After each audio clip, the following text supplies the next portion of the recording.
새로운 집으로 이사하는 거 생각만 해도 설레죠?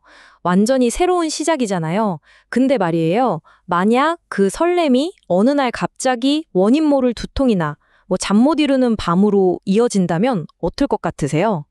우리가 흔히 생각하는 이사라는 경험 뒤에는요, 사실 우리가 잘 모르는 어두운 면이 숨어 있을 수도 있습니다.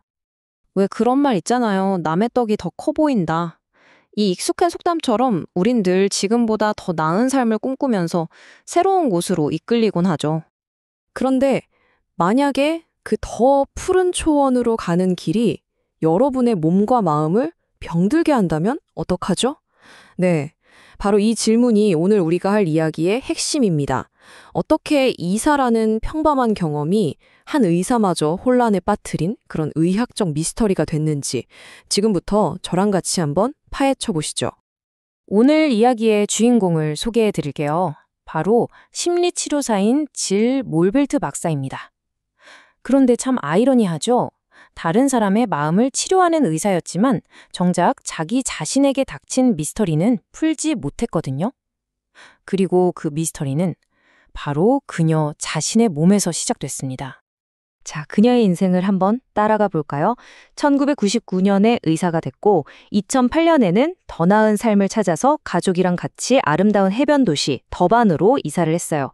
모든 게 순조로워 보였죠. 하지만 바로 그 다음해부터 그녀의 삶이 원인 모를 병 때문에 송두리째 흔들리기 시작합니다. 증상들이 참 애매했어요. 끊임없는 두통에 피부에는 발진이 생기고 밤에는 잠도 제대로 못 자고 본인이 의사인데도 자기 병 앞에서는 정말 속수무책이었던 거죠. 병원에 가서 온갖 검사를 다 해봤는데 결과는 전부 정상. 어떤 치료를 받아도 전혀 나아지질 않았습니다. 정말 답답했겠죠? 근데 진짜 놀라운 건 뭔지 아세요? 심리치료사인 그녀조차 이게 심리적인 문제일 거라고는 상상도 못했다는 거예요. 왜냐, 더반에서의 새로운 해변 라이프가 너무 좋았거든요. 그러니까 이 모든 고통을 그냥 이사하고 나서 겪는 흔한 스트레스겠지 하고 가볍게 넘겨버린 겁니다. 자, 이제부터가 진짜입니다. 이야기가 완전히 뒤바뀌는 전환점이 오거든요. 전혀 예상하지 못했던 한 번의 만남이 이 길고 긴 미스터리를 풀 결정적인 단서가 됩니다. 때는 2010년, 몰벨트 박사가 길에서 예전에 살던 동네 이웃을 우연히 만납니다. 정말 반갑게 안부를 묻는데 이 이웃도 더반으로 이사 온 뒤에 굉장히 힘든 시간을 보내고 있더라는 거죠. 여기서부터 미스터리의 첫 번째 조각이 맞춰지기 시작하는 거예요. 이웃이 털어놓는 증상들이 뭐였냐면 평소랑 다르게 너무 우울하고 감정 기복도 심해지고 살도 갑자기 찌더래요. 자, 보세요. 두통이나 피부 발진 같은 자기 증상이랑은 좀 다르죠? 하지만 몰벨트 박사의 머릿속에 번개처럼 스치는 게 있었어요. 바로 이사 후에 시작된 원인 모를 고통이라는 엄청난 공통점이었죠. 그 이웃의 이야기를 듣는 바로 그 순간 몰벨트 박사는 아하 하고 모든 걸 깨닫게 됩니다. 자신과 이웃이 겪는 이 모든 것의 정체가 바로 이사 스트레스 증후군, 그러니까 RSS라는 걸 직감한 거죠. 이사가 주는 스트레스가 원인이 돼서 몸과 마음에 이상 증상이 나타나는 심리적인 상태. 네, 바로 이 순간에 그녀는 의사로서 자기 자신과 이웃의 병을 동시에 진단해낸 겁니다. 자, 드디어 병의 정체를 알았으니 이제 해결책을 찾아야 하잖아요. 그래서 몰벨트 박사가 이 증후군에 대해 막 찾아보기 시작했어요. 그런데 정말 놀랍게도 기존 의학계 자료 어디에도 이 RSS에 대한 연구가 거의 없는 거예요. 완전 불모지였던 거죠. 그래서 어떻게 했을까요? 네, 그녀는 직접 그 답을 찾아 나서기로 결심합니다. 정말 대단하죠. 무려 4년이라는 시간 동안 더반과 케이프타운에 있는 병원들을 돌아다니면서 응급실 기록까지 샅샅이 뒤지기 시작합니다. 이 이름 없는 증후군의 실체를 데이터로 증명해내기 위해서요. 직접 발로 뛴 거죠.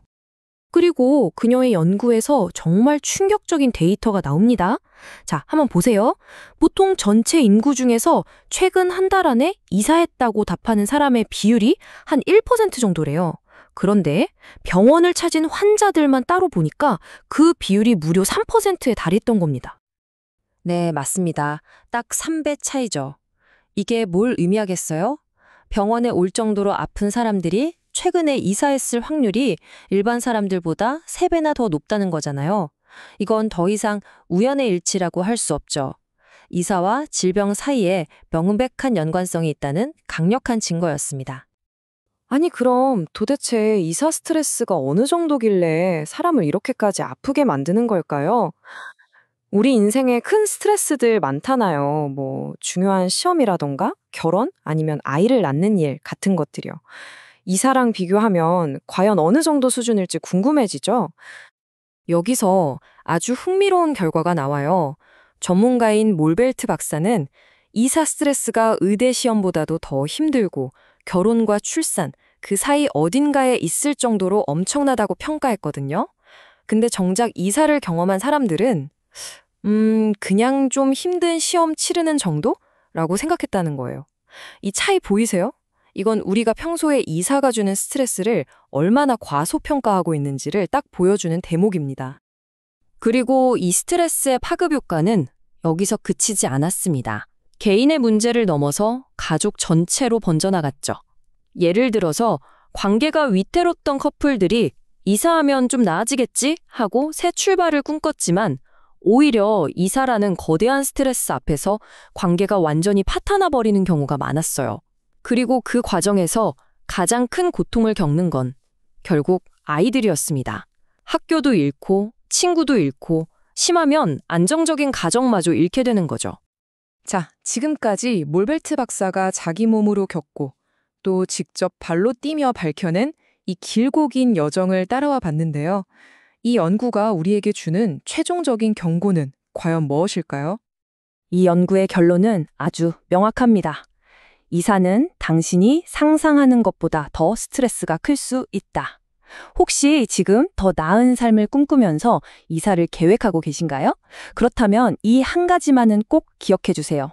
이사라는 건 여러분이 생각하는 것보다 훨씬 더 큰 대가를 요구할 수 있다는 사실을요. 새로운 시작을 위해 떠난 그곳이 어쩌면 당신의 몸과 마음을 병들게 하는 마지막 종착역이 될 수도 있다는 걸 말입니다.